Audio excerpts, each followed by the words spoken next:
must come down. A ball you throw in the air, an apple that drops from a tree, even you when you're on a trampoline at someone's awesome birthday party. But why? My friends, let me introduce you to one of the most wonderful forces in the universe. It's one we're all experiencing right now without even trying. Fasten your seatbelts because we're going to explore the power of gravity.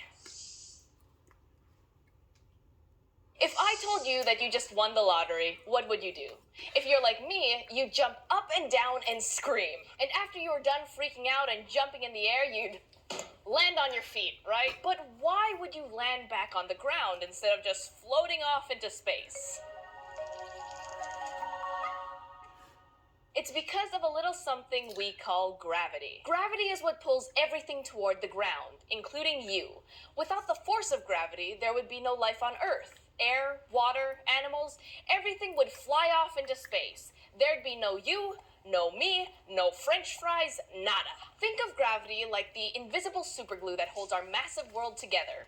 You can't see it, but it's always there. An English scientist named Isaac Newton was the first person to seriously study gravity over 300 years ago. There's a famous story about him that you might have heard. Supposedly, Sir Isaac was hanging out underneath an apple tree thinking, probably partly napping, when an apple fell from the tree and conked him on the head. That's when Sir Isaac had an aha moment. Why did the apple fall down to the ground and not up or sideways? He realized that a special kind of force, which we now know as gravity, was acting on all of the objects on Earth, pulling them toward it. Once the apple became too heavy for its stem to hold it anymore, the gravitational pull of Earth brought the apple down onto Newton's noggin. Newton also realized it doesn't matter how heavy an object is either, whether you're holding an apple or a bowling ball or a feather. If you let go of it, that sucker's going down.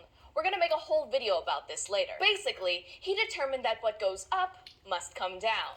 Sir Isaac was a pretty smart dude. Okay, so you know that if you jump up, you'll eventually land back on the ground. And you know that an apple dropped down will land on the ground too.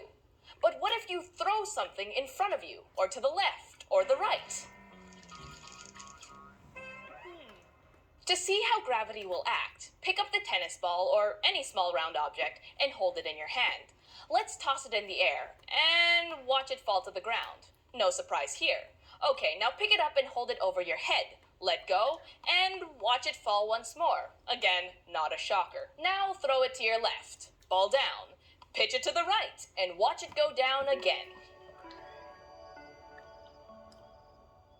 No matter where you throw the ball, it's going down. So we've determined that near the surface of the Earth, where we all are, gravity is the cause that produces the effect of all unsupported objects falling down. The ball will go up or to the left or to the right for a little bit, but eventually it's going to be pulled back down to the ground no matter what. Gravity's got a hold on, well, everything. So eventually everything that you can think of can be thrown up into the air and will come back down, even if you throw it to the left or the right or any other direction. That's gravity doing its thing. But when you really think about it, which way is down exactly? I mean, the Earth is round and there are all